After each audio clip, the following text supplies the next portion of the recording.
muita alegria, muita honra estar aqui, pelo local de trabalho. É uma alegria dupla, porque, enfim, estamos aqui com a tarefa de construir esse polo, participar disso, participar desse tipo de evento para nós é fundamental. Muito feliz. Esse livro aqui que eu fiz, por favor, deixa eu falar vim para cá, esqueci. É um livro, eu dei mesmo o nome do filme, sobre o que ele trata. Ele trata de um filme chamado Serras da Desordem, que é um filme brasileiro, muito pouco visto, acredito que ninguém aqui viu, mas isso se justifica, de certo modo, por dois motivos. Primeiro, que ele é muito recente. Ele foi finalizado em 2006, foi apresentado pela primeira vez em 2006 e só estreou no Rio de Janeiro, em São Paulo e em mais algumas capitais, agora em 2008. Então, uma questão que nos motivou, eu e mais meus colegas, eu não escrevi o livro sozinho. Eu sou organizador, fiz uma entrevista, fiz o artigo, organizei o livro todo, mas também tem artigos de umas 4 pessoas, 4 amigos meus. E, na verdade, a gente se moveu para fazer esse livro justamente por dois motivos. Primeiro, porque esse filme nos parece excepcionalmente importante. Ele é excepcionalmente importante porque ele é excepcionalmente bonito, mas também ele é excepcionalmente importante porque ele nos diz respeito mais do que qualquer outro, talvez. Porque ele trata da história de um índio, como existem vários no Brasil, mas é um índio que perdeu a família e ficou 10 anos. Ficou 10 anos vagando. Ele morava no Maranhão, durante 10 anos ele desapareceu. Quando ele foi achado, ele estava na Bahia. Ninguém sabe o que ele fez durante esses 10 anos, no final depois resgatou ele e levou de novo para o Maranhão. E toda essa história dele, de certa maneira, é uma saga marginal na nossa civilização, nossa civilização tecnológica, como fala o diretor do filme, o Andrea Tonati. E então a gente achava que era fundamental tratar disso, e também era fundamental tratar disso um pouco pelas próprias características do Andrea Tonati, do Serras da Desordem e do cinema que se faz hoje. O Andrea Tonati, ele fez só apenas um outro longa-metragem chamado Bang Bang, que é um grande clássico que nunca estreou. É um grande clássico porque foi exibido em vídeo, tem vários textos sobre ele, mostrado nos filmes fundamentais do chamado cinema marginal dos anos 70. Mas nunca estreou, apesar de ter sido bastante visto. E o Tonati teve muitas dificuldades na carreira, e agora ele fez esse filme. Então a gente achava que tinha que ter essa afirmação em defesa de uma arte que nos parece fundamental. E essa arte que nos parece fundamental, de certa maneira, é o próprio cinema, porque hoje, 2008, a maior parte das pessoas vê filmes em vídeo, não vai mais às salas. E os filmes em vídeo, o mercado de vídeo é ainda mais dominado do que o mercado do cinema. No mercado da televisão brasileira, só passa filme norte-americano. Alguns são maravilhosos, outros não. Na locadora, filme nacional é gênero. Existe aventura, existe comédia, existe filme brasileiro. Isso não existe, isso é um absurdo. Então a gente acha que tem que defender esse tipo de filme, a gente tem que defender esse tipo de expressão. E esse filme que fala de uma figura absolutamente marginal, que passou 10 anos viajando pelo país sem falar português, e tendo que sobreviver correndo, sem falar a nossa língua, a língua da nossa civilização, de certa maneira retrata várias dessas nossas questões, nós mesmos, que acabam sendo postos à margem da nossa própria cultura. Quer dizer, o índio, de certa maneira, ele é o antes do brasileiro. A gente está falando num país em que eles chegaram antes e nós construímos a nossa civilização e marginalizamos eles. E isso acontece também com o nosso cinema, que nós produzimos e fica absolutamente marginal aqui. Então, é uma forma de defender a nossa possibilidade, mais do que a nossa liberdade, a nossa possibilidade de expressão, nossa, em última análise, possibilidade de existência. Então, movidos pela emoção que esse filme traz, que não é apenas uma história bonita, mas ao contrário, é uma história também que se pensa como está sendo contada, a gente se moveu dessa maneira. O Andrea Tonati, ele não faz um filme tradicional, aquilo que se pode chamar de um cinema clássico, meus alunos devem aguentar de falar dessa expressão de cinema clássico. Ele, na verdade, ele mistura tudo, porque o índio, quando foi descoberto pela FUNAI na Bahia nos anos 80, a Globo documentou. Então, ele mistura um documentário sobre o índio visitando os mesmos lugares e uma ficção em que o próprio índio interpreta o que aconteceu com ele. E mistura com isso todas as reportagens que a gente tem acesso a todas essas maneiras de ver a vida do índio, dele reencontrando as pessoas por que passou, ele encenando tudo aquilo que aconteceu junto com as próprias pessoas e a maneira como a televisão e as reportagens encontraram ele. A gente vê isso tudo e pensa, de certa maneira, em como é que, na verdade, a própria feitura desse filme, nosso próprio olhar sobre esse índio é uma relação entre culturas que é também uma invasão, que é sempre uma troca, e uma troca em que alguém é mais forte. Então nós estamos nesse papel vendo esse filme e sabendo que essa dualidade vai sempre existir. Então, por causa disso, esse filme, eu poderia falar muito mais sobre ele aqui, mas vou ser rápido, desculpe. Mas ele nos provocou todas essas reflexões acerca do que é o cinema, acerca do que é esse projeto de nação, né? Acerca do que é ser uma pessoa, ter uma própria cultura, acerca, enfim, do nosso lugar hoje. Então, por causa disso, esse filme estreou em 2008, a gente fez questão de lançar esse livro em 2008. E esse livro é para estimular as pessoas a pensarem sobre essas questões. E eu sugiro que vocês vejam o filme, espero que ele passe na TV e que vocês vão sair dele o mais rápido possível. Assim como dezenas de outros filmes brasileiros que são postos a mais.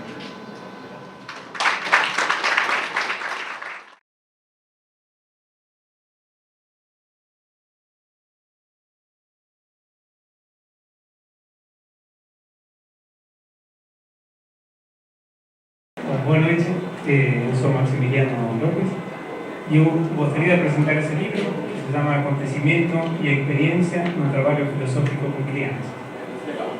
Muito legal. E eu pensei como falar brevemente do livro. É um pouco difícil, vou tentar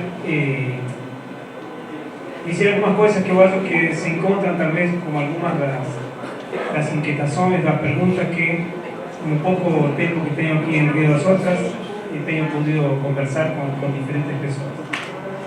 Acho que, como eu faço um trabalho de filosofia com crianças, assim, pensamos juntos com as crianças de um jeito que achamos pode ser filosófico. Então, talvez a pergunta que está por trás desse livro é o que significa pensar, ou o que significa pensar filosoficamente. E então, para tentar desenvolver essa questão, eu me sirvo de dois conceitos fundamentais, que é o conceito de acontecimento e o conceito de experiência. E esse conceito tem uma breve história. Se eu pudesse resumirla, acho que o caminho seria, há todo um processo, há uma imagem clássica do pensamento que diz que o pensamento tem a ver com a não contradição, que o Ocidente inventou a filosofia quando construiu um princípio que é o princípio de não contradição, que diz que uma coisa não pode ser e não ser ao mesmo tempo e no mesmo sentido. A partir daí, contam os manuais de filosofia que a filosofia se destaca do mito e a humanidade entra num novo percurso. Só que isso tem outra consequência, que é uma certa forma de pensar que não respeita o princípio de contradição, que é basicamente a imagem poética, por exemplo, o pensamento poético. Então, por exemplo, falamos um pouco com o colega sobre Octavio Paz. Octavio Paz, Prêmio Nobel de Literatura mexicano, ele diz: o problema da imagem poética é que a imagem poética não diz apenas isso é como aquele, diz isso é aquele. A imagem poética tem o escândalo de dizer, por exemplo, teus olhos são como soles atrozes. Não diz teus olhos são como soles atrozes, diz teus olhos são soles atrozes. Isso é escandaloso para o pensamento, porque fuge do princípio de contradição. Então, por esse problema, a poesia, ou a arte de modo geral, foi condenada a ficar fora do pensamento. Assim, a imagem do pensamento que o Ocidente construiu, o pensamento é aquele que se ajusta ao princípio de não contradição e que procura a clareza, a definição. Por isso, pensar é pensar por conceito, e o conceito é uma coisa clara e distinta.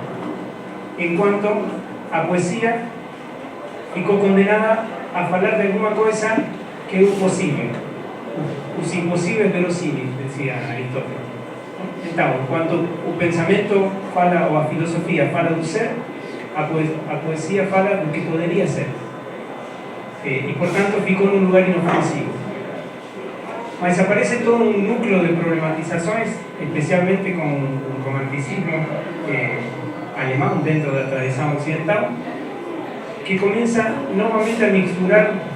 Na verdade, os poetas sempre se empecinaram em dizer, se obstinaram em dizer que a poesia fala do ser, e que há algo na poesia que é profundamente verdadeiro. E isso poderíamos dizer que parte desse desenvolvimento teórico começa com um conceito interessante de Kant, que é um conceito de sublime.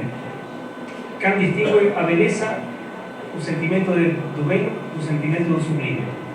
E então diz, quando a consciência se depara com alguma coisa que tem uma forma definida, o pensamento pode cercer-se junto com a imaginação. Se não tem imaginação, pode contornar esse objeto e nós podemos também compreendê-lo. Portanto, isso gera uma sensação de calma, de tranquilidade, de harmonia, uma sensação que nós chamamos de beleza. O problema é quando o pensamento se defronta com alguma coisa que é infinita, que não tem limite. Quando temos que pensar a morte, quando temos que pensar o abismo, quando temos que pensar o mar. Nesse caso, diz Kant, o sentimento que acompanha essa percepção é um sentimento que ele chama de sublime. E o sublime é uma mistura de dor e de prazer. É uma mistura de sedução e de medo. Porque sabemos que nisso também está a morte. Assim, nisso está, porque esse abismo também ameaça com engolir-nos. Então, há uma sensação contraditória de prazer e de dor. A partir desse conceito de sublime, que é a possibilidade de pensar o que não tem limite, começa todo um processo de redefinição do pensamento que eu tento rapidamente assim, mostrar no livro. Eu diria que o século XIX e o século XX, especialmente, estão tomados por desdobramentos dessa ideia. E quando hoje nos perguntamos o que significa pensar, já não é tão claro dizer que pensar é pensar por conceitos e que os conceitos são claros e distintos e têm contornos definidos. Então aparece toda uma imagem do pensamento que tem a ver com pensar o infinito, especialmente o infinito da forma, sim, o que não tem forma, mas também o infinito do tempo, porque o tempo foi definido na cultura ocidental também como a medida do movimento segundo antes e depois. Essa é a definição que dá Aristóteles de tempo. O tempo é uma medida. Mas os poetas dizem, não, o tempo não é uma medida. Uma coisa é a medida do tempo e outra coisa é o tempo. O tempo, como tal, é infinito. Uma coisa que também destacaram vários filósofos. A partir disso, então, há toda uma discussão do que significaria pensar. E nós poderíamos dizer hoje que nesse debate do que significa pensar, pensar também é deparar-se com aquilo que não tem forma, com aquilo que está no início do pensamento.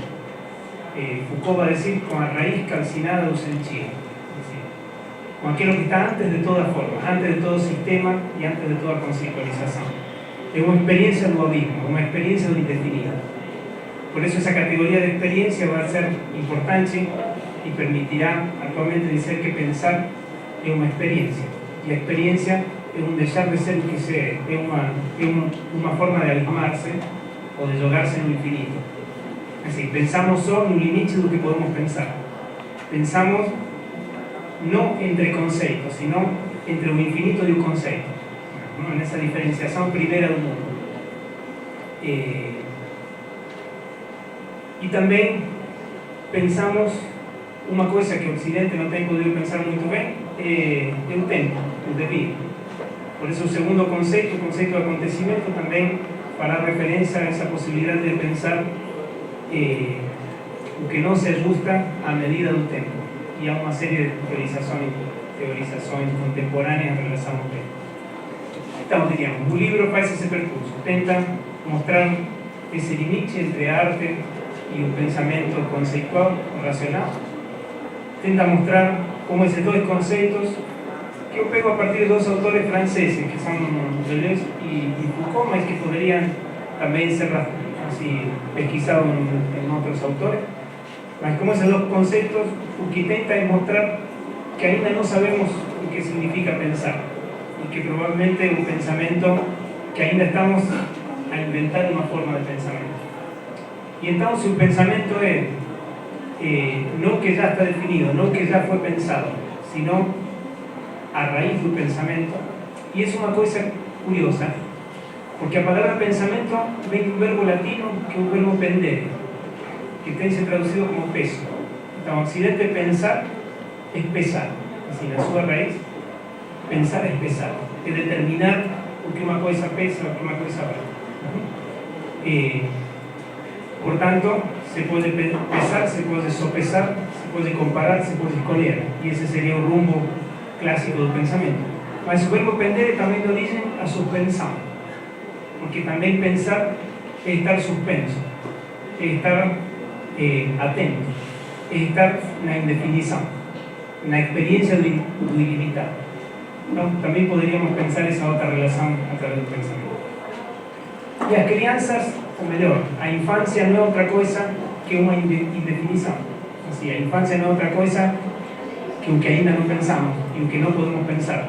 Así, a infancia es aquello que llega de nuevo mundo, que reclama alguna cosa de nós, mas para lo cual no tenemos conceptos. Por eso a educación se logra esa pensada entre se apropiar de la infancia y ponerle nombre, y colocarle un nombre que a determina, que a constituye, y abrirse a una experiencia de infancia que es básicamente una escuta de alguna cosa de nuevo que ainda no podemos definir, y bueno, en esa relación con el determinado de la infancia también se logra el pensamiento. Entonces, tal vez un libro que intenta colocar es no ensinar a pensar a infancia, sino encontrar una infancia del pensamiento que possa ser compartilhada.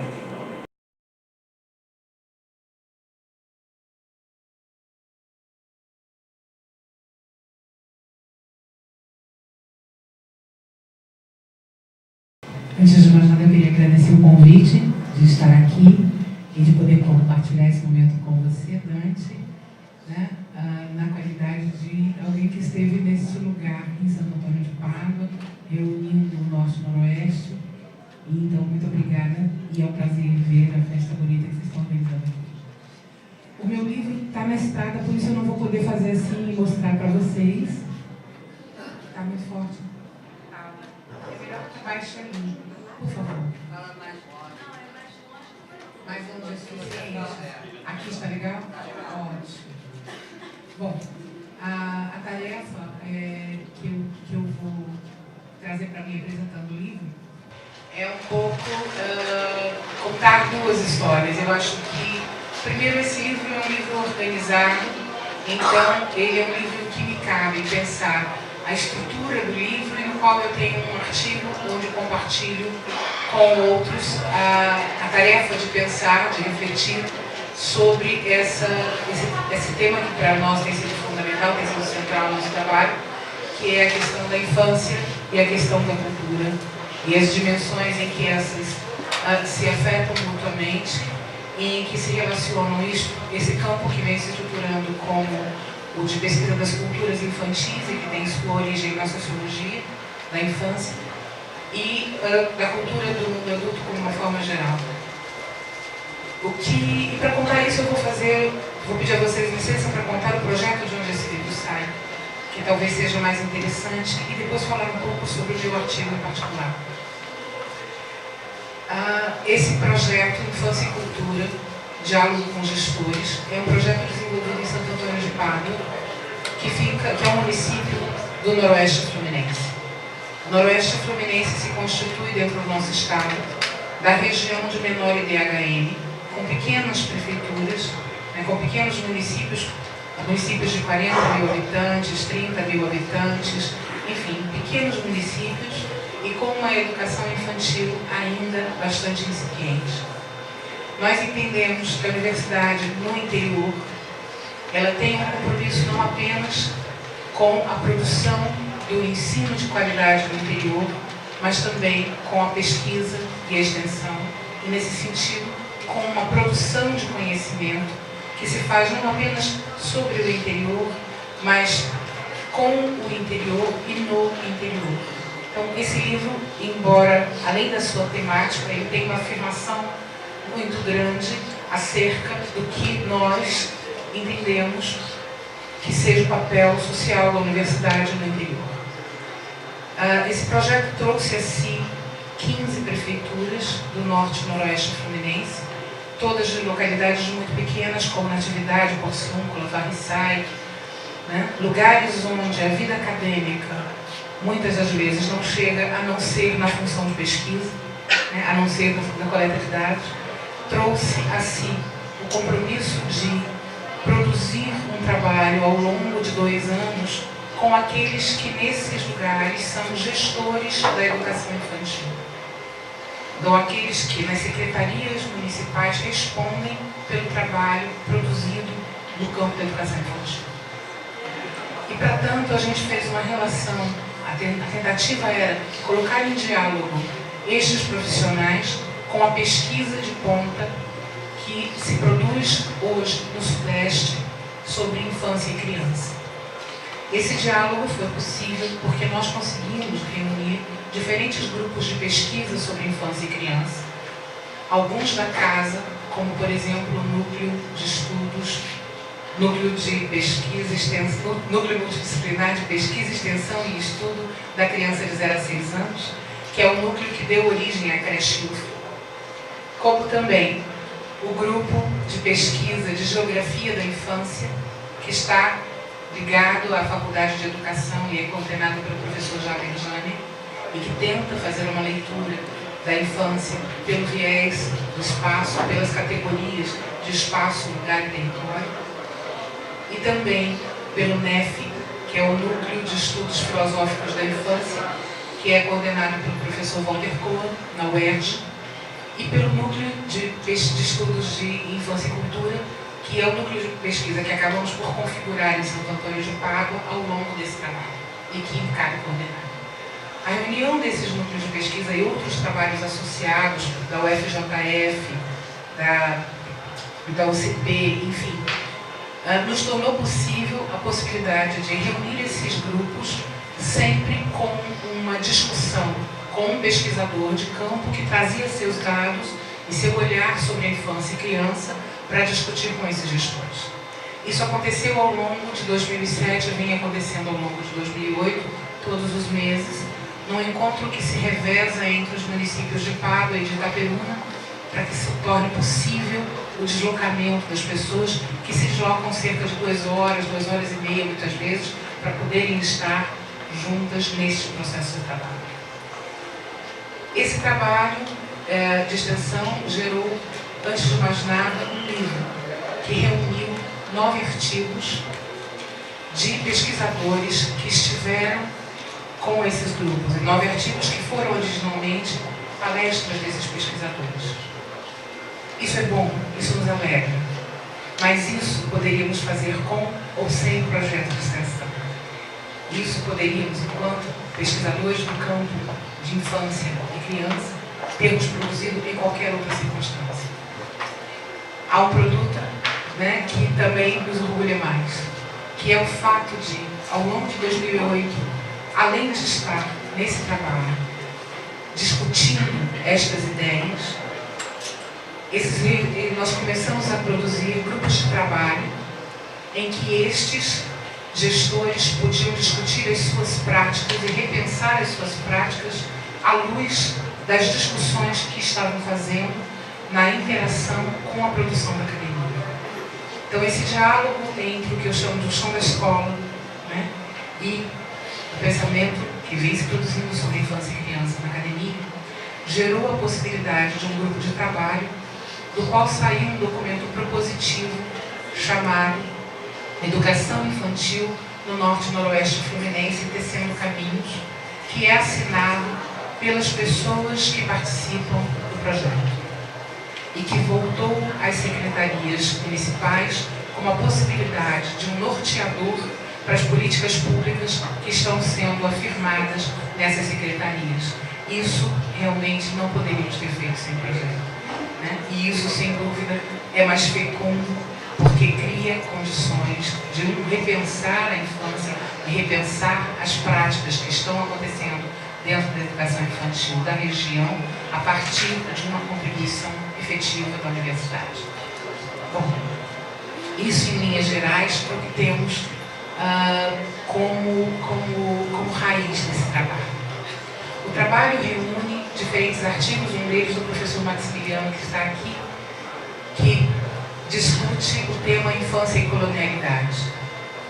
E isso é um momento muito importante dentro desse livro, não é à toa que ele é a porta de entrada, porque Maxi vai tomar para discutir esse livro a discussão que se estabelece na Europa quando do descobrimento da América acerca de que condição é esta que assumem os homens ali existentes. São como nós, são iguais a nós. E se estabelece então, ele poderia falar melhor do que eu, mas eu falarei. E se estabelece então essa categoria que garante o aspecto infantil. São como nós, mas ainda não estão no mesmo pé de igualdade. Ainda não. São um povo na infância. São como nós na infância. Esse artigo não está aí à toa, ele está aí para lembrar a todos nós que a questão da infância é uma categoria política. Discutir a infância não é discutir apenas o universo das criancinhas. Discutir a infância é discutir como nós configuramos, né, a questão da estrutura social que temos. Discutir a infância é discutir um contexto que vai muito além daquilo que chamamos a vida das crianças.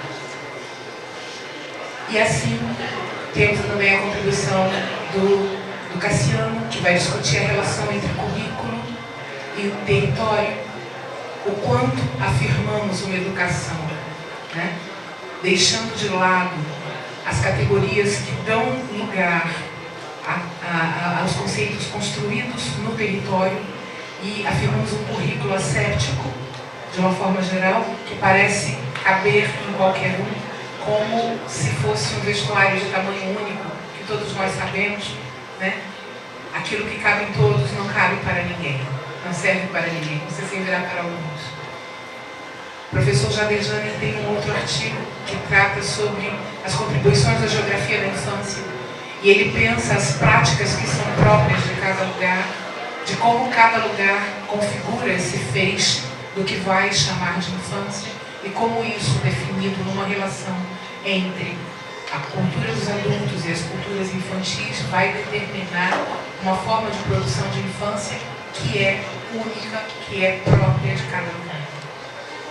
A professora Angela Borba, também da Faculdade de Educação, traz um artigo nesse livro, onde ela discute a relação das culturas infantis e o papel do brincar dentro das culturas infantis. Segue-se a esse o meu artigo, do qual falarei no final, e temos ainda um artigo da professora Mônica Picanso, que durante anos a fio foi diretora da creche UF, e que fala um pouco desse lugar no cotidiano da creche, né? Do que se esperar no cotidiano da creche, do que é o projeto da UF para uma creche, do que a UF pensa concretamente para a infância.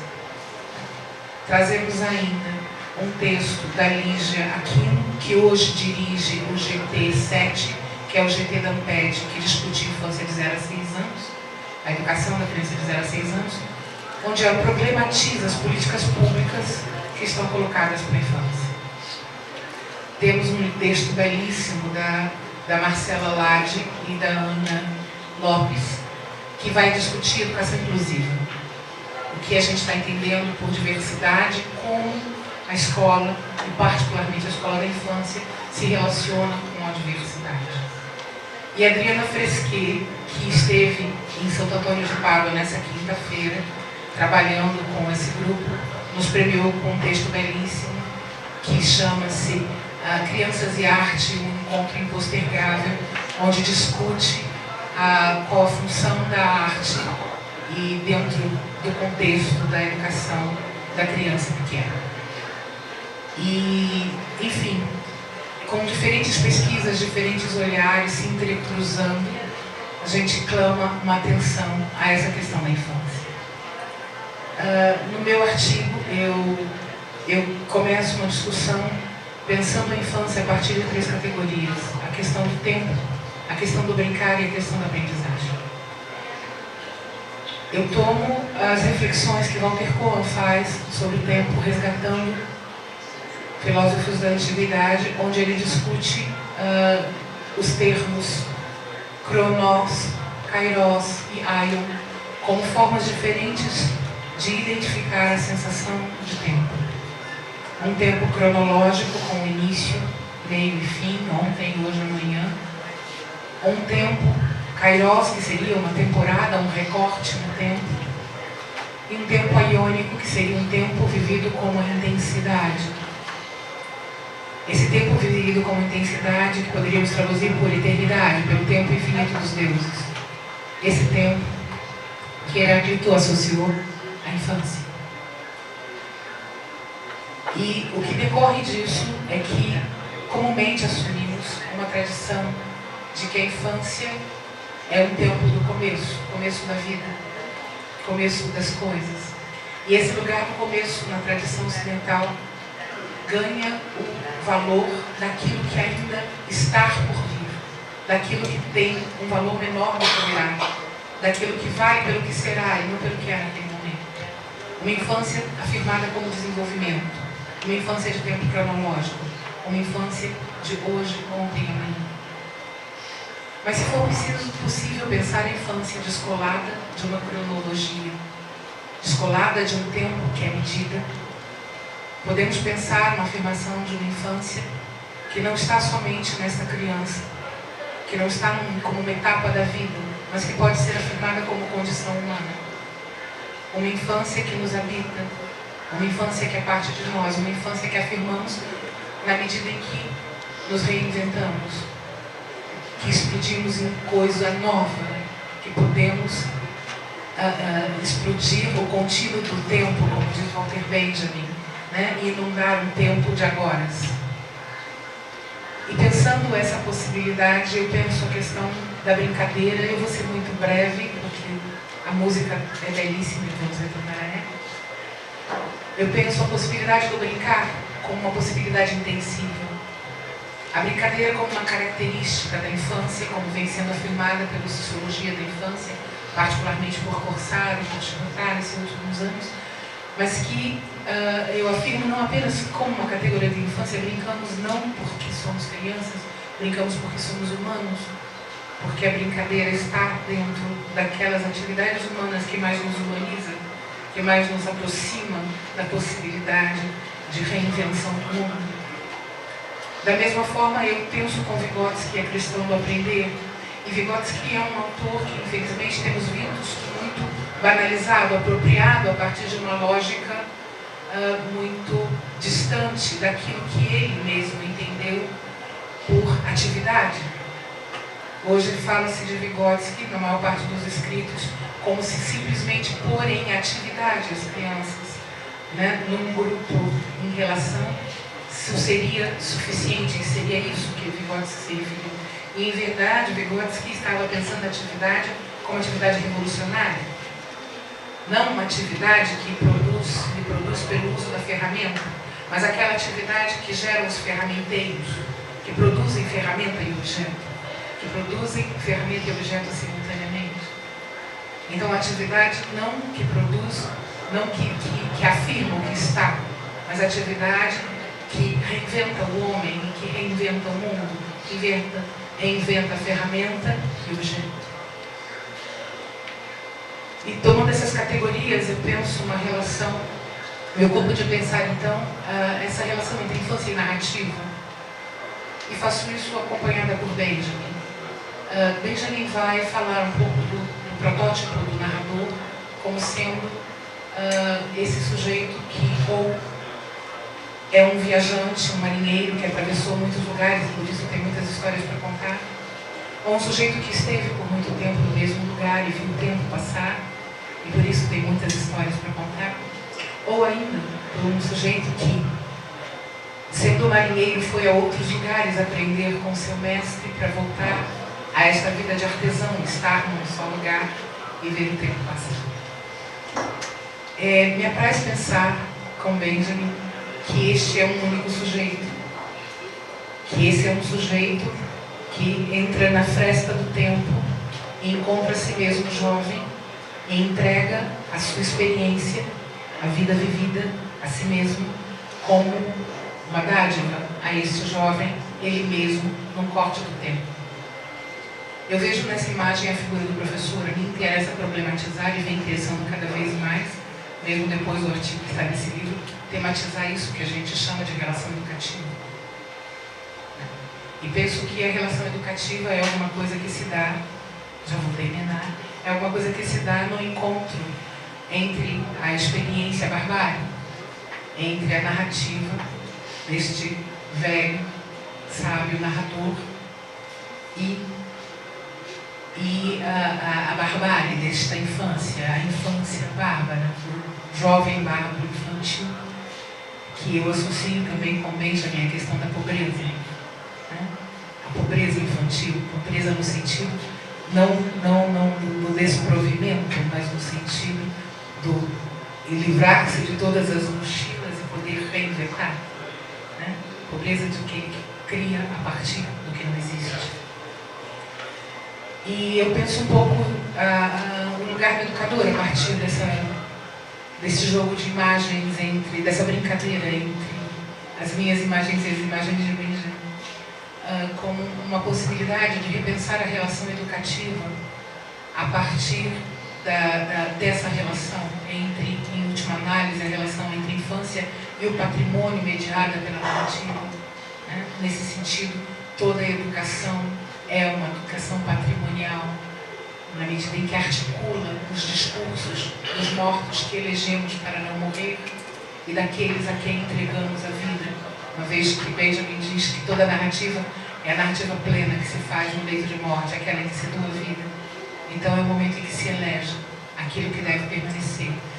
Mas isso que deve permanecer e é entregue aos bárbaros não é entregue para ser apropriado como está.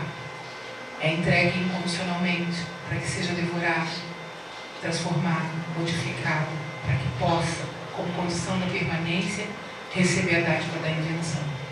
Então é isso, gente. Eu espero que quando o livro chegar, vocês possam ver. Já chegou? Está chegando.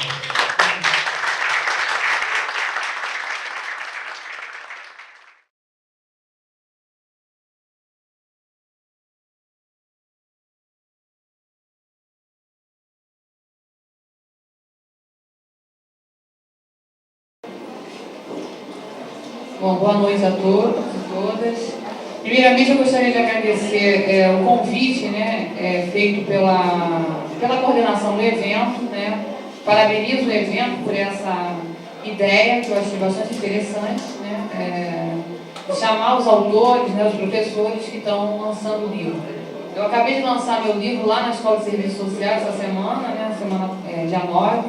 Então, fico feliz de estar aqui no Puro, dou aula aqui no Puro, né, também, já há algum tempo, para os alunos, e tenho, assim, um carinho muito grande pelas minhas colegas aqui do Serviço Social, né, e colegas, né, que estão entrando agora. Enfim, seria isso, primeiramente. Eu não preparei, assim, uma fala, né, uma palestra, nada, porque não é esse, não era o meu objetivo, também não me pediram para fazer isso, mas, assim, esse trabalho, na realidade, ele representou ele foi fruto da minha tese de doutorado, né? Eu fiz meu doutorado em Ciências Sociais na Unicamp, em 2006, e ele representou o resultado de uma pesquisa, né, que eu fiz sobre o orçamento participativo. Na realidade, a ideia central, né, do trabalho, né, cultura política, o texto chama Cultura Política e Democracia Participativa, um estudo sobre orçamento participativo. Na realidade, esse trabalho, né, ele tem como objetivo, como objetivo, né, fazer uma crítica, né, à ideia de democracia participativa na sociedade brasileira. Tentando desvendar o tom eufórico das experiências de participação popular, né, que surgiram nos anos 90, principalmente com a experiência, né, do orçamento participativo. O livro ele tenta, né, contribuir, né, de uma maneira bem modesta, mas ele tenta contribuir para pensar, né, uma nova análise sobre as instâncias participativas no Brasil. Ou seja, a ideia central é trazer os limites, né, pensar os limites da democracia na cultura política brasileira, quer dizer, dentro também do capitalismo, mas enfim.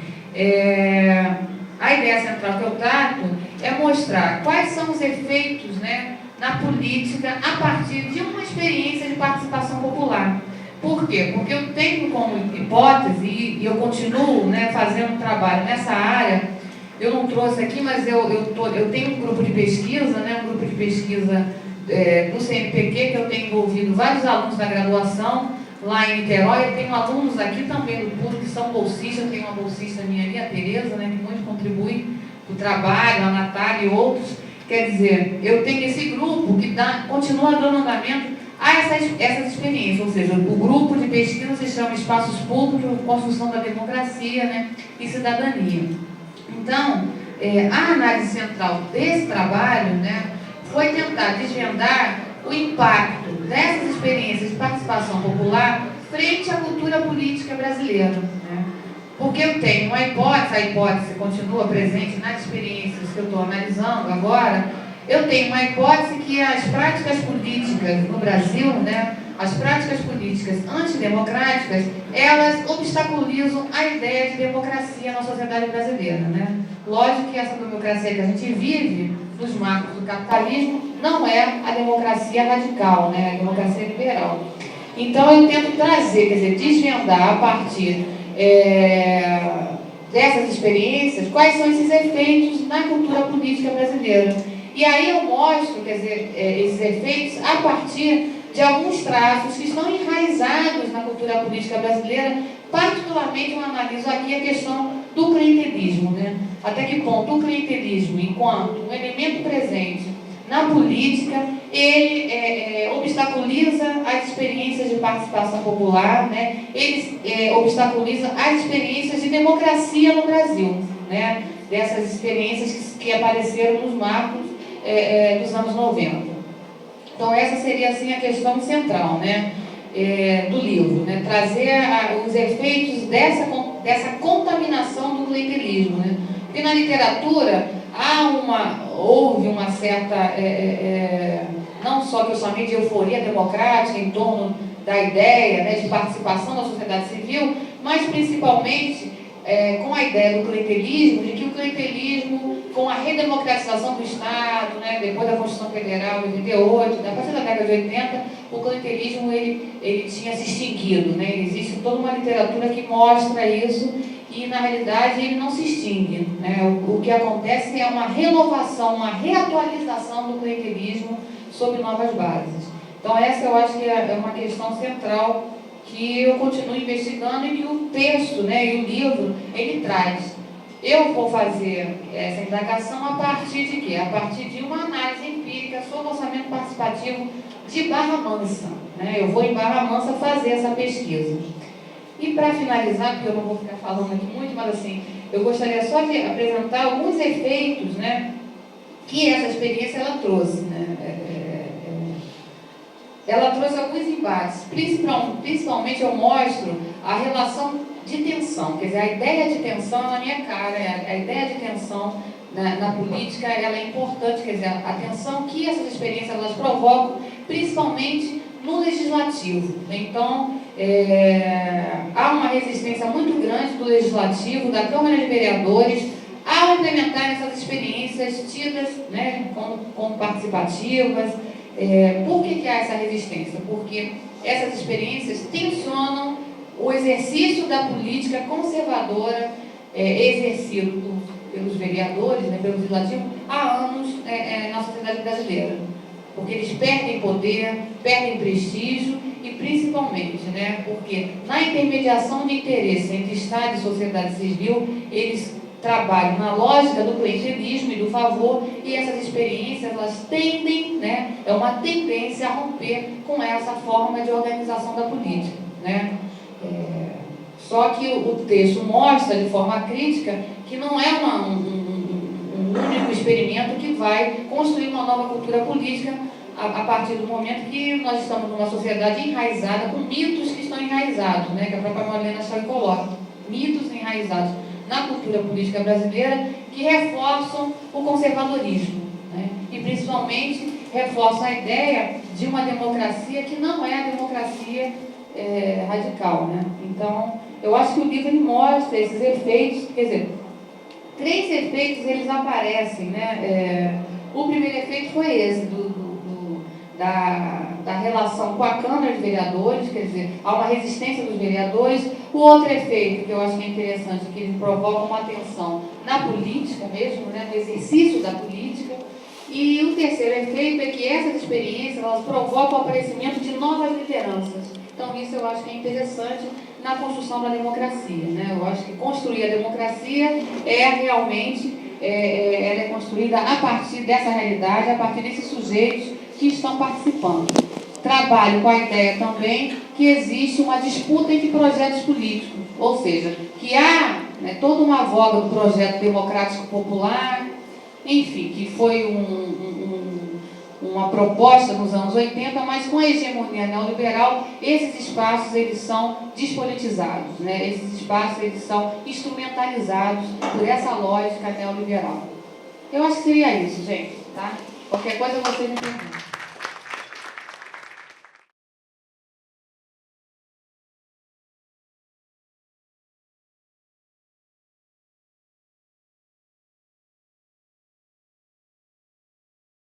Pode ir? Bem, olha só. A história desse livro é uma história longa. As preocupações que fazem parte desse livro têm muito a ver com toda uma história recente, né, do Brasil e minha pessoal. E não só do Brasil, eu diria que tem a ver com toda uma tendência histórica, né, do que eu chamo aqui de mundo moderno, que é profundamente marcado por desigualdades, contradições, né, e diferentes formas de conflito. Desde o tempo que eu fui, eu participei ativamente do movimento pró-participação popular na Constituinte, lá meados dos anos 80, a minha preocupação muito grande, né, sobretudo quando a gente fazia o lobby na Constituinte, era o seguinte, que cidadania servia para... Eu comecei a perceber que cidadania servia para todos os interesses. Todos os interesses davam a sua abordagem da cidadania. E isso começou a ser um objeto, um foco da minha atenção muito grande. E eu comecei a estudar, ainda no final dos anos 80, depois da Constituição, a partir de 89, eu comecei a fazer uma análise histórica da cidadania, né? Não só na sociedade capitalista, não só no Brasil, não só na Europa, mas também estudando a cidadania na Grécia Antiga, em Roma Antiga, né? E fui construindo isso. Aí vi a necessidade de pegar, estudar, né, dentro de toda a história do pensamento político, desde os gregos até os contemporâneos, né, a reflexão sobre cidadania. E aí, quem for ler o livro vai ver que tem muitas referências a Aristóteles, Hobbes, Locke, Maquiavel, Rousseau, Montesquieu, vai ver que tem muita referência a todos esses autores. Quer dizer, o que eu sei, inclusive, que quando discute com a história e discute com a filosofia uma categoria que hoje é profundamente banalizada, né? Basta a gente ver os printins da Globo, né, que diz a cidadania, a gente vê por aqui, né, e coloca esmola, fisiologismo, manipulação como cidadania. Quer dizer, eu resolvi fazer a seguinte questão: o que torna o homem cidadão? Em que condições ele se torna cidadão? Como é que ele exerce a cidadania? quais são as condições do exercício da cidadania. Né? E ao fazer essas indagações, eu fui chegando à conclusão que cidadania, né, não era aquilo que o senso comum, inclusive o senso comum da academia, coloca como cidadania. Cidadania como posse de direitos. Eu falei cidadania, aí eu comecei a verificar o seguinte: posse de direitos, cada um que possui direitos dentro de uma realidade, em determinadas condições, com várias determinações, várias mediações que podem tornar a cidadania concreta ou puramente abstrata. Né? E aí eu fui recuperando tudo isso. Né? E a partir daí eu comecei a desenvolver efetivamente, né, por que as cidadanias se diferenciam, né, dependendo do modo de organização da sociedade, e por que a cidadania se diferencia ao longo de um processo dentro da mesma sociedade. E comecei a trabalhar isso. Voltei para a história, voltei a estudar história a respeito disso, até porque, embora seja doutor em serviço social, eu sou historiador e sou também cientista político. Né? E aí eu voltei a estudar história, voltei a trabalhar mais essa questão e passei a pensar o seguinte: para além dos direitos, não se garante direito numa sociedade, né, a quem não tem poder. Quem não tem poder dentro de uma sociedade, o seu direito é abstrato. A maior demonstração disso, eu cito só mais para o final do livro, né, só coloco isso mais no final do livro, é que, por exemplo, os trabalhadores, do final do século XIX até meados dos anos 70, né, do século passado, 1970, os trabalhadores eles estavam organizados em fortes movimentos em quase todo o mundo. E ao estarem fortemente organizados, eles questionaram a cidadania existente, eles tensionaram a cidadania existente, o que levou à ampliação de direitos. Né? O que levou a uma mudança de reconhecimento dos trabalhadores dentro da sociedade. O que levou, né, a um modo de participar da sociedade distinto. Né?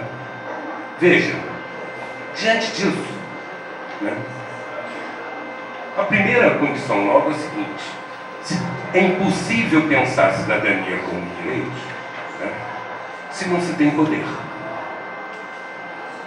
Ou seja, quando você pega e diz o seguinte: todos nós somos iguais perante a lei. Todos nós somos igualmente livres para fazermos o que quiser com o que nos pertence. Ora, isso significa claramente o quê? Que quem tem muito tem o direito de usar muito.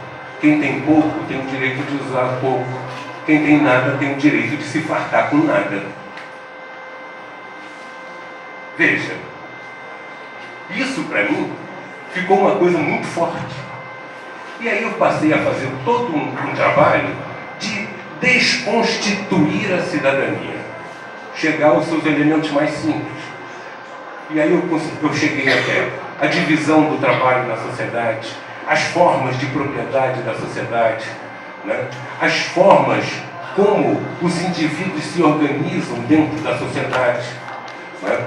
As formas como se desenvolve as ideias, como se desenvolvem os mitos, como se desenvolve formas de consciência que vão todas elas incidir e determinar o modo como uma sociedade pensa a cidadania e como ela exerce a cidadania. Só para dar um outro exemplo. Por exemplo, Aristóteles, ele quando se refere à cidadania grega, ele diz que cidadão é aquele, né, que governa homens e coisas.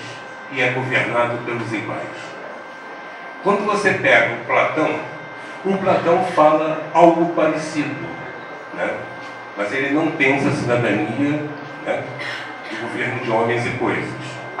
Mas cidadão é aqueles que constituem o governo. E na Grécia Antiga, quando você estuda a história da Grécia Antiga, o que você vê? Os cidadãos se reuniam na praça pública para decidir. Eles se reuniam na praça pública para decidir, embora na Grécia Antiga, cidadãos fossem uma minoria da sociedade. Por quê? Porque a maior parte da população era escrava, não podia ser cidadã. Mulheres não eram reconhecidas como cidadãs. Jovens não eram reconhecidos como cidadãos. E aí você tem o quê? Os que participavam na Assembleia Pública eram um número muito pequeno.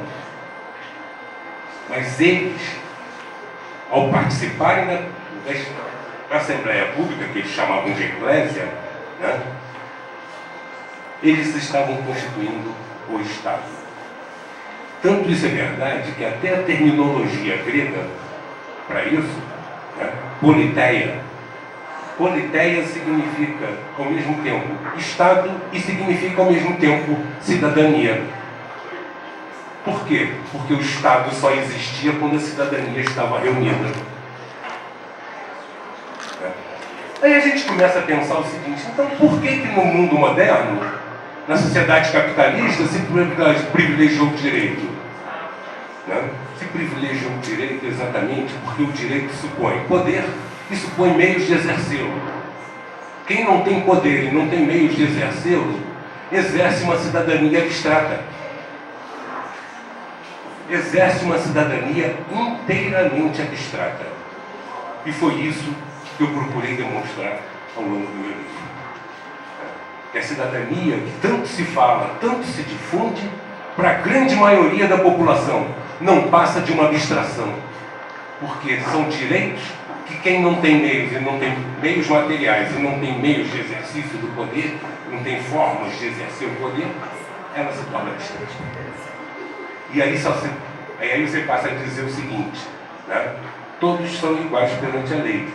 Mas o direito de todos serem iguais perante a lei, ele garante uma coisa muito perversa, que é o direito, né, que todos têm de serem desiguais.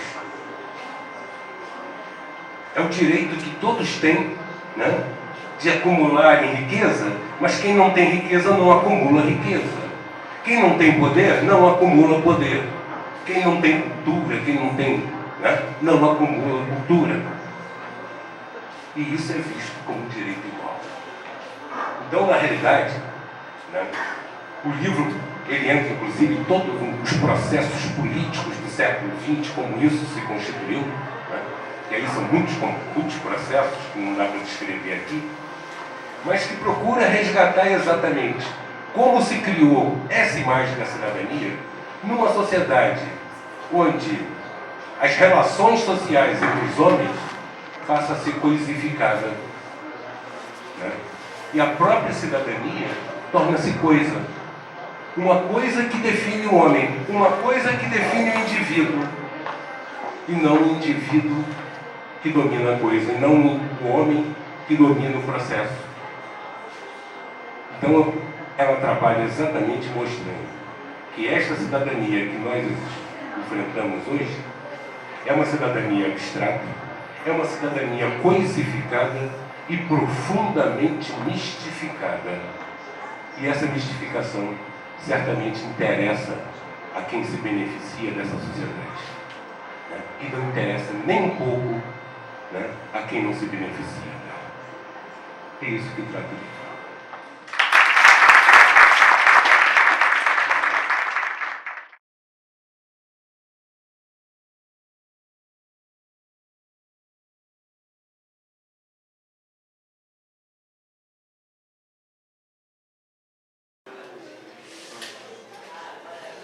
Boa noite a todas e a todos. Queria primeiro agradecer o convite e saudar a iniciativa, a importância da presença da UF, né, em Rio das Ostras. Acho que é um projeto que vamos construir juntos, né? Eu acho que vocês estão mais, enfim, estão mais à frente desse projeto. Acho que a presença da universidade pública é extremamente importante, mas essa presença ela precisa que ela seja qualificada, com recursos, com mais professores, com condições de trabalho. Eu acho que essa iniciativa, eu acho que ela está qualificando o polo de Rio das Ostras. Eu queria um abraço aos organizadores e agradecer o convite. Aproveito também para falar um pouco da EDUF, né? O pessoal da EDUF tem feito um trabalho interessante. É importante, né, que uma editora universitária que tem um outro tipo, né, de público-alvo, né, a gente precisa de uma editora universitária forte para que a gente possa divulgar o trabalho dos professores, que muitas das vezes são trabalhos, né, que não têm uma grande aceitação, sobretudo numa sociedade, né, que se mercantiliza, né, cada vez mais. Essa produção acadêmica é importante que a gente possa ter uma editora que nos apoie, e sobretudo os professores, os chamados professores da casa. Eu sou professor da Escola de Arquitetura e Urbanismo da Federal Fluminense.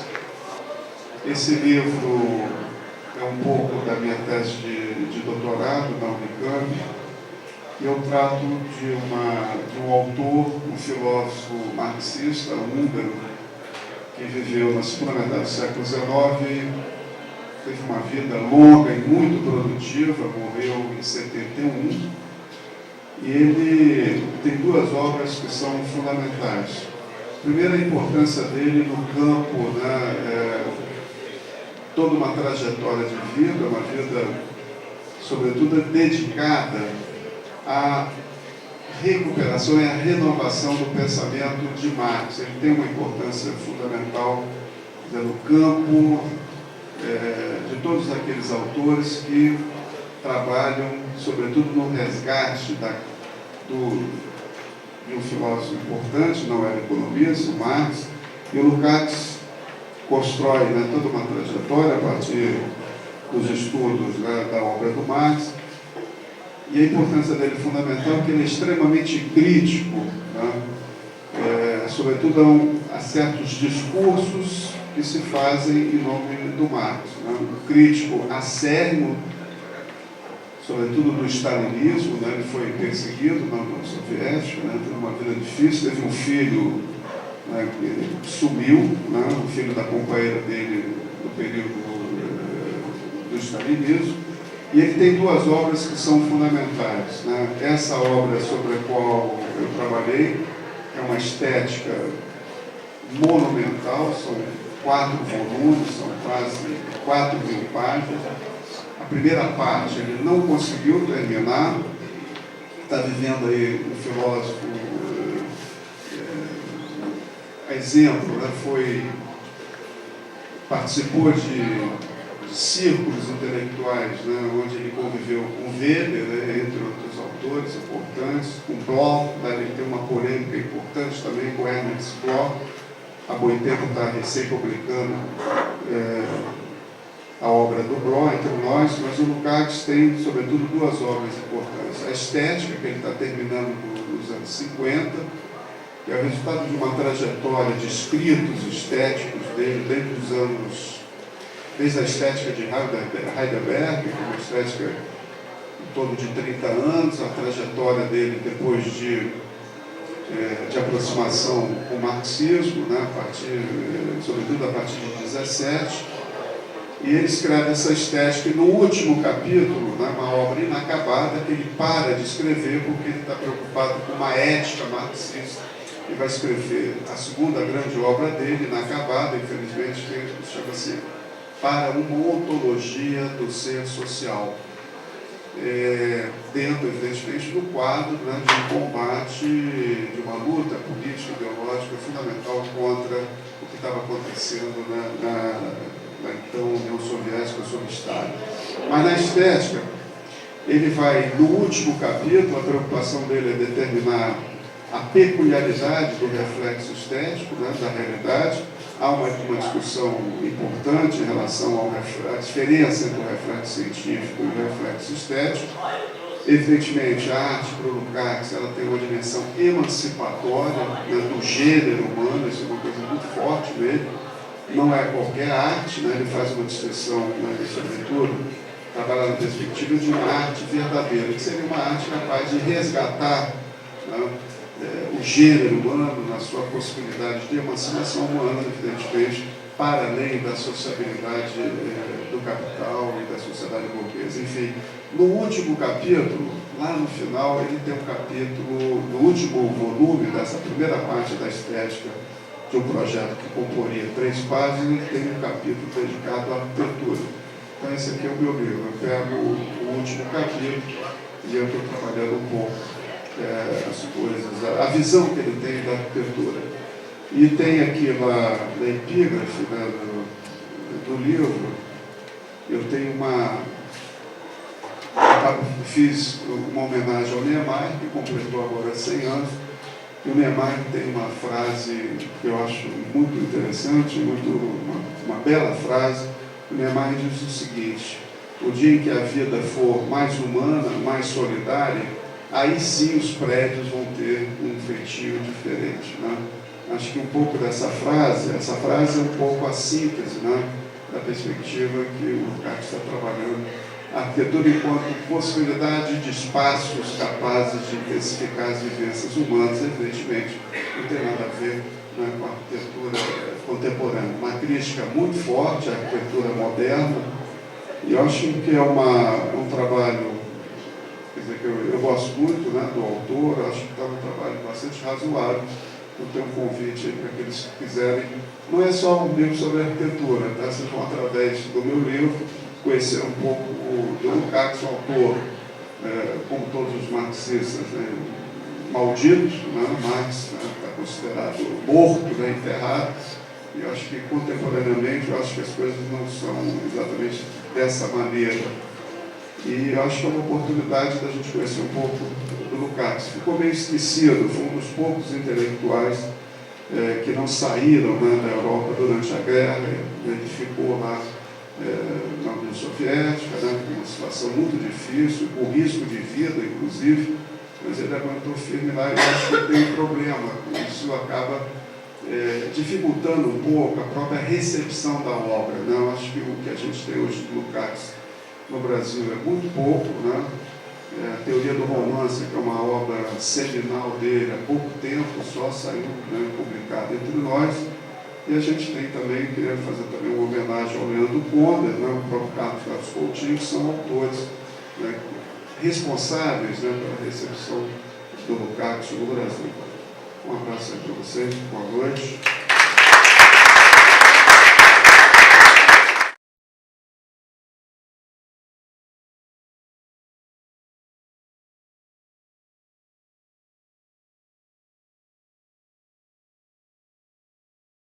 Bom, boa noite a todos. Meu nome é Sábio Freire Bruno, sou professor dessa escola, Universidade Federal Fluminense, e vou sintetizar o meu trabalho dizendo para vocês o seguinte: minha formação é em biologia e veterinária e, portanto, com alguns anos de estudo no Instituto de Geociências da UF, e pensei em fazer uma obra que tratasse da nossa fauna.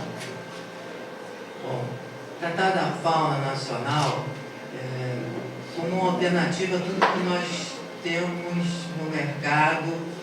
Tá bom? E um livro que não tratasse de elefantes e rinocerontes e ursos polares, mas sim um livro que tratasse de animais ameaçados de extinção no Brasil e levasse aos brasileiros, leitores, um pouco de conhecimento da nossa biodiversidade, e que nós passássemos então a conhecer um pouco mais da riqueza biológica que está ao nosso redor. Na verdade, das que estão ameaçadas a não estar mais ao nosso redor. Quando pensei em estruturar o trabalho, seria fácil escrever um livro sobre animais brasileiros, aves ou mamíferos ou répteis, A gente gosta de fotografia, tem um arquivo razoável, mas eu quis trabalhar os animais ameaçados. E como trabalhar os animais ameaçados? Existem algumas listas, que são uma delas feita pelo IBAMA, hoje Instituto Chico Mendes de Biodiversidade, outra pela IUCN, etc.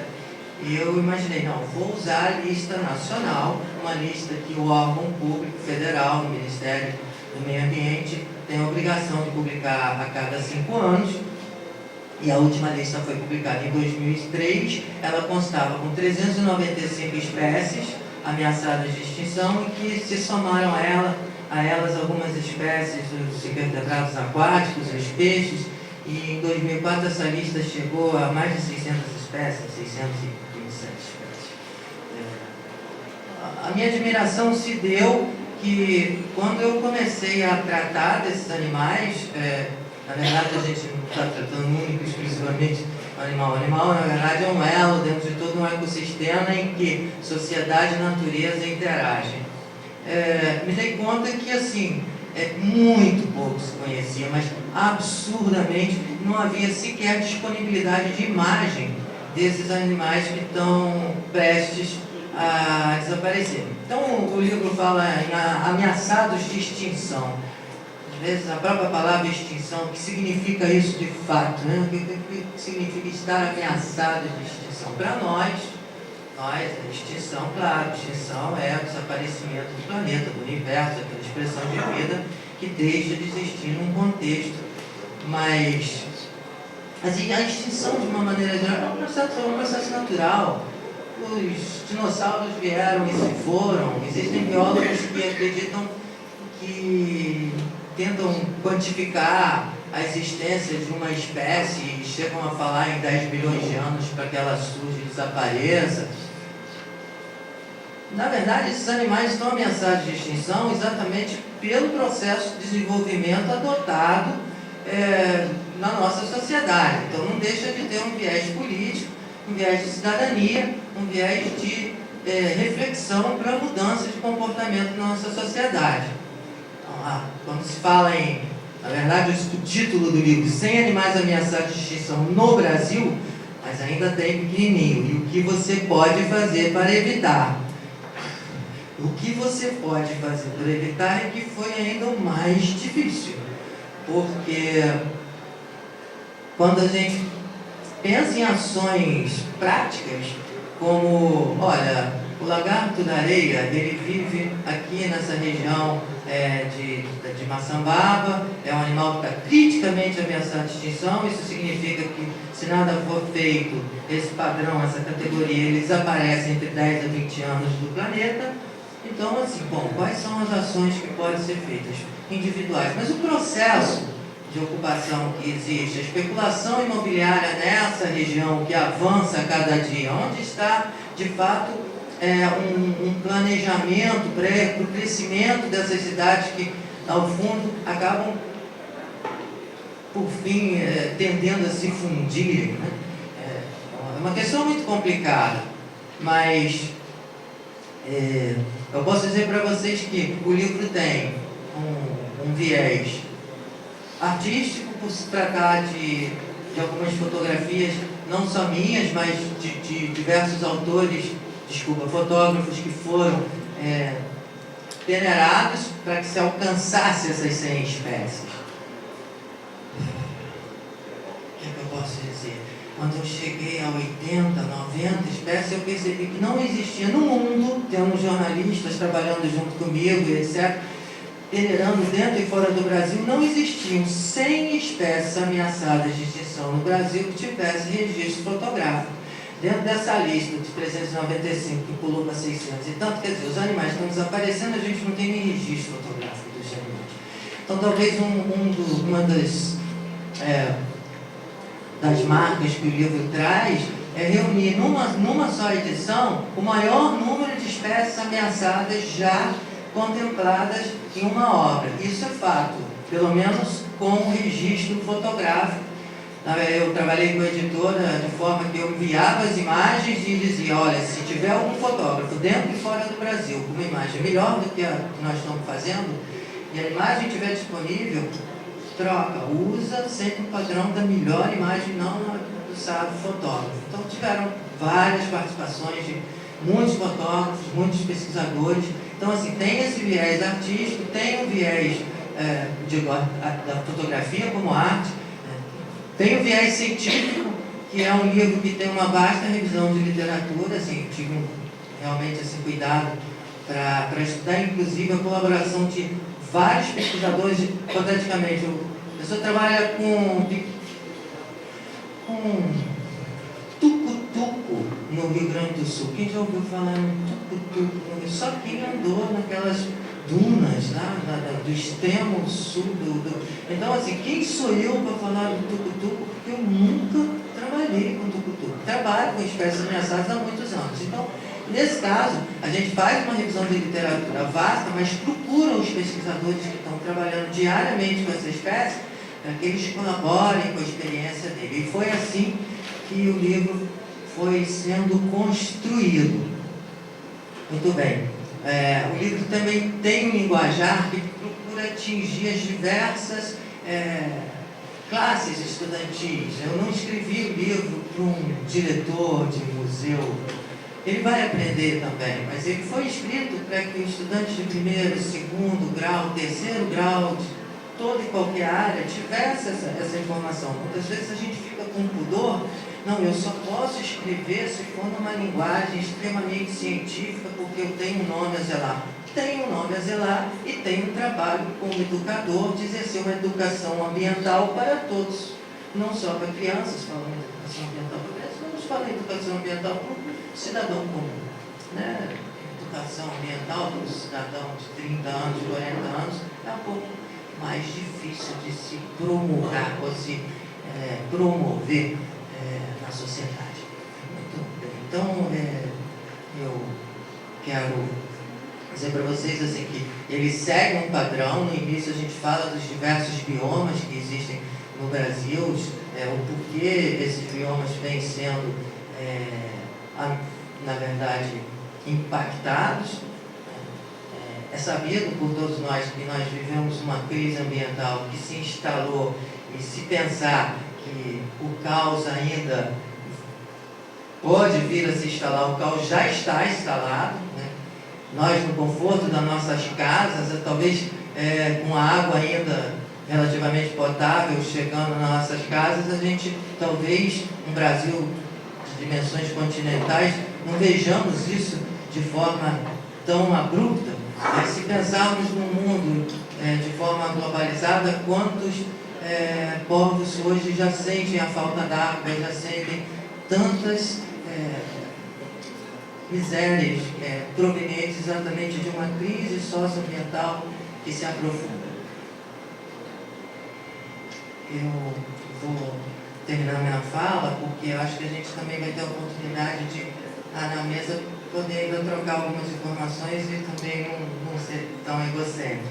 Mas eu gostaria de fechar esse momento agradecendo a Eduf, agradecendo a Edioro, foram duas editoras que me ajudaram bastante, e também lembrando a vocês que tem um fotógrafo, amigo nosso, que tem desenvolvido um trabalho em parceria comigo em Iguaba Grande, que nós, da organização desse evento, convidamos para que fosse trazida a exposição fotográfica dele, que está exposta no hall de entrada. Então, desde já eu quero deixar marcado o nosso agradecimento com toda a comissão, toda a ProEx, pela gentileza do Luiz Freire de participar desse evento com a exposição fotográfica sobre exatamente essa região Lagos Litorâneo.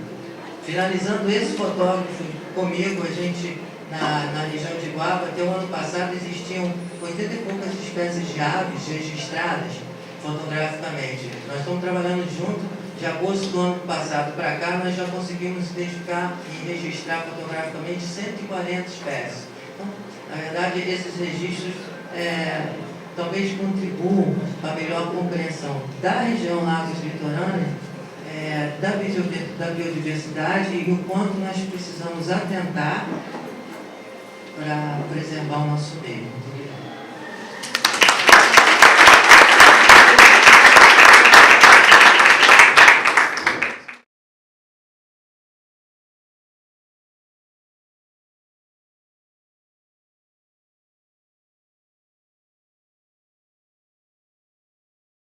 Uma grande honra estar aqui, muito obrigado a todos. E eu cometi uma falha gravíssima aqui.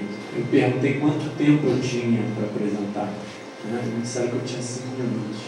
Então eu não sou como os anteriores que não sabiam disso, né? Eu não posso dizer que eu não sabia. Então em 5 minutos vou tentar passar alguma coisa. Obviamente que vou passar um pouquinho de 5 minutos. Né?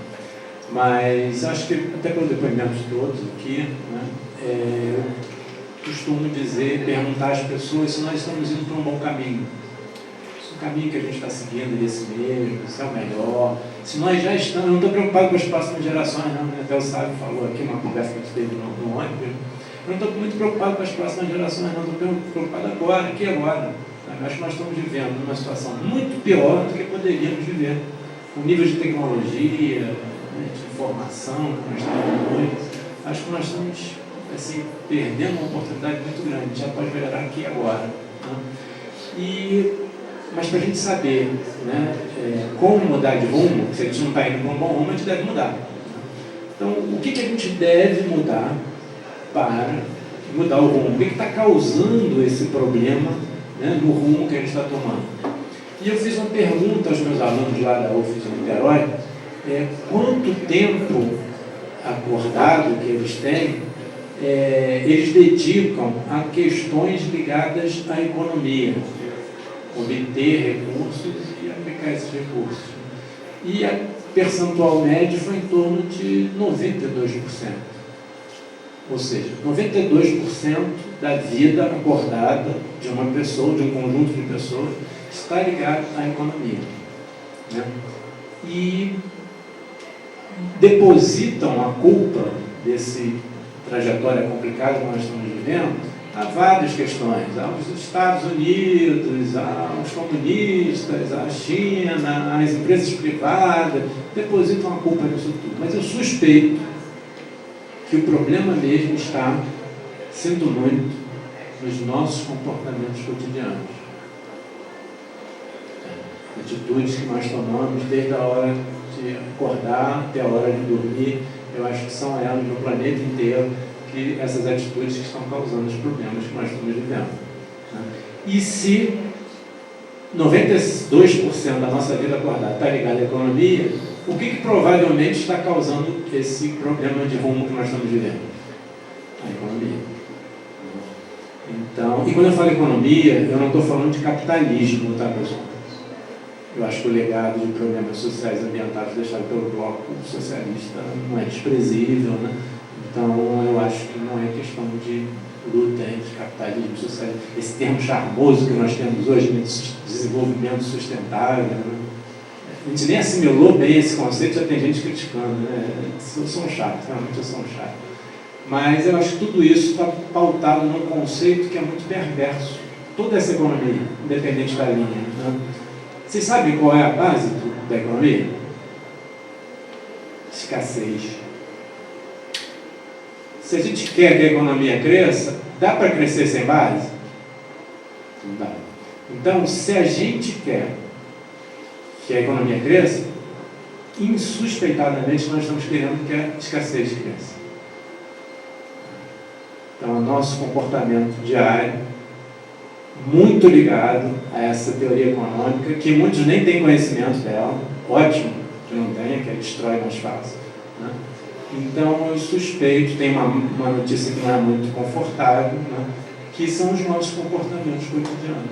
E orientados por essa teoria econômica, mais uma vez, tá, pessoal? Independente de ser capitalista, socialista, desenvolvimento sustentável, essas coisas todas. Tá?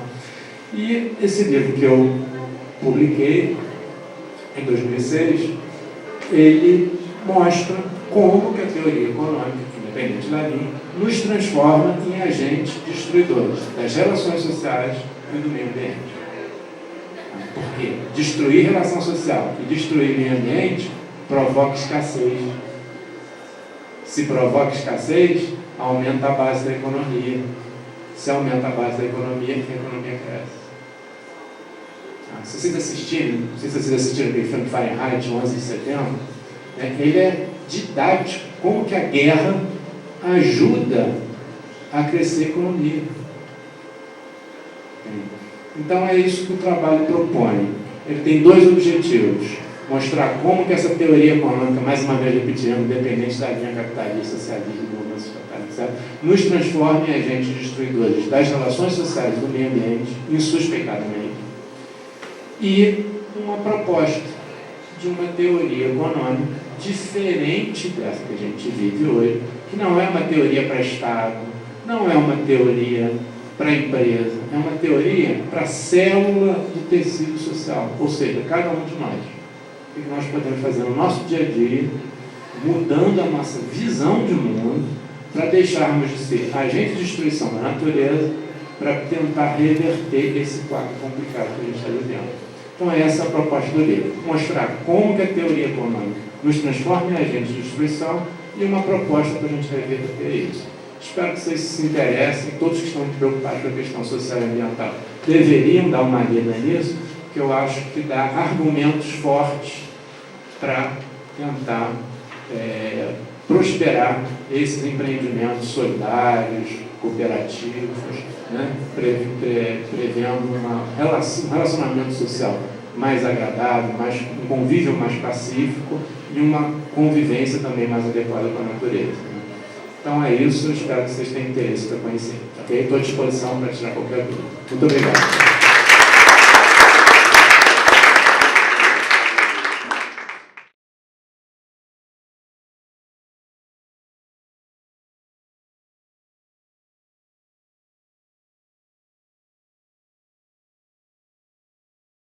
Queria primeiro agradecer à comissão organizadora pela chance de participar dessa mesa e do lançamento do livro, já que isso foi uma coisa decidida de última hora, até porque a gente tomou conhecimento até do lançamento há pouco tempo atrás. Isso porque a gente estava comprometido com um evento grande que a gente realizou na UF, no Congresso Internacional de Psicologia Fundamental. Então eu agradeço a comissão e eu queria começar também agradecendo ao professor Vitor da PAEX, que esse trabalho todo ele coloca em cena a questão do pensamento psicanalítico. Tá? A minha preocupação ao longo de 26 anos, né, com a psicanálise e com a questão do sofrimento humano. Né. Isso foi uma coisa que fez com que a gente migrasse de uma clínica tradicional, uma clínica psicanalítica tradicional, para o espaço do hospital universitário, e lá, com o apoio da PROEX, com o apoio da universidade, nós criássemos um serviço que está funcionando de maneira ininterrupta, preocupado com essa questão do sofrimento, potencializado pela ação da afetação do corpo e da saúde das pessoas. Mas por que a gente caminha nessa direção? Isso é que é a nossa coisa importante. O discurso psicanalítico é um discurso hermético. Um discurso que, até certo ponto, vigorou um certo purismo em relação a ele. Freud explica tudo. Não é verdade. Freud não explica tudo, e a pretensão da psicanálise não é essa. A pretensão da psicanálise é lidar e tentar agenciar uma forma do sujeito enfrentar a dor do existir. Viver não é fácil. Todo mundo sabe disso. E não há fórmulas. Não? E a psicanálise é esse dispositivo que vai lidar com essa coisa. Então, qual foi a trajetória que a gente fez? E nós carregamos a psicanálise para o contexto do hospital, para dentro da universidade. Esse é o trabalho que a gente vem desenvolvendo há tempo, e aqui no curso, a gente também está implementando essa perspectiva. Então, a nossa questão é, se a psicanálise sai de um setting, de um lugar específico, e a gente contamina a psicanálise com os movimentos vitais existentes na sociedade de maneira mais consistente, a gente acha que essa psicanálise, ao invés de ficar balançada com esse contato com a vida, ao contrário, ela se fortalece. Além disso, tem uma outra perspectiva importante, né? Quer dizer, como é que a gente vai explicar ou ensinar uma coisa que é sobre a existência do inconsciente e a vida, de uma certa forma, apresentar uma dependência dessa estrutura inconsciente, sem que nós nos arvoremos a ser aqueles que revelariam toda essa dimensão oculta do sujeito. A psicanálise também não pretende isso, ela pretende mais uma outra coisa. E essa outra coisa que ela pretende, ela depende de uma certa forma de reflexão que contradiz o senso comum. Ora, então a gente tem uma questão que é a clínica, a ampliação da clínica, a gente tem uma outra questão que vai ser como ensinar essa psicanálise sem que ela caia num certo circuito de oferecer fórmulas prontas para o viver, né? Então, foi ao redor desta temática que a gente formulou uma hipótese de trabalho, fazendo a conjugação do pensamento freudiano e lacaniano, né, com a filosofia trágica do Claman-Rosser. Então a gente define como tema central, e essa foi a construção que a gente introduziu nesse livro, a questão dos confins da psicanálise, partindo da hipótese de que todo o avanço do pensamento e o entendimento da psicanálise não acontece no centro do território psicanalítico, mas nas suas bordas. Quando a gente desloca a reflexão para essas bordas, eu acho que a gente pode aí começar a pensar como a psicanálise pode ser útil em várias esferas da vida. Como a psicanálise pode ser ensinada sem que esse ensinamento vise uma mestria que dê ao sujeito a ilusão de se situar num lugar de poder privilegiado. Então, nosso problema é conjugando essa lógica da psicanálise com uma certa perspectiva trágica, a gente tenta trazer um discurso, um escrito, que leve as pessoas ao entendimento da psicanálise. Por isso que esse livro tem um paradoxo, ele se constitui um paradoxo porque ele é para quem faz clínica psicanalítica e quem quer entender de psicanálise. Porque a hipótese é para fazer e o entendimento, ele não cria uma certa campo erudito em que só alguns iniciados poderiam transitar por ele. Então a proposta do livro é tornar a psicanálise uma possibilidade de reflexão, não ensina ninguém a lidar com o sofrimento, mas tenta colocar as bases desse pensamento, explicar como uma clínica do humano pode ser exercida, sem que essa clínica seja uma clínica da arrogância ou do privilégio estabelecido por alguns iluminados que poderiam prescrever formas de vida para o outro. Ora, isso é uma coisa importante porque, no fundo, quando a gente pretende um saber sobre a vida, a gente pretende também lidar com esse saber e com a tentativa de minimização da nossa dor. E quando a gente está nessa posição, a gente está numa posição de fragilidade. E entender esse campo, né? E não é à toa até que nesse campo vai dar margem uma literatura toda de autoajuda, na tentativa de que o sujeito possa encontrar o caminho que vai servir de caminho coletivo em busca da felicidade. Essa leitura que é proposta nesse livro é uma leitura particular que a gente está sustentando, com apoio em vários circuitos do pensamento filosófico, como eu falei, e da própria psicanálise, em termos de Freud, mas é uma busca em termos de que pensar a psicanálise não é só reproduzir um pensamento, mas é também reconstruir a psicanálise. Da mesma forma que a gente pensa na experiência de uma pessoa que procura o apoio ou a referência num dispositivo psicanalítico, essa lógica que vai ser estabelecida nesse contexto é uma lógica que pretende lidar com duas coisas fundamentais, né, que Freud vai apontar. E ele fala no texto que ele diz: se uma psicanálise for eficiente, ela contribui para que o sujeito possa interferir na sua condição existencial, podendo produzir novas formas de trabalhar e de amar. Então, longe da psicanálise ser um discurso totalitário sobre o bem viver, vai ser um discurso que vai tentar contribuir e fazendo fronteira com outros discursos para a gente poder pensar a nossa existência.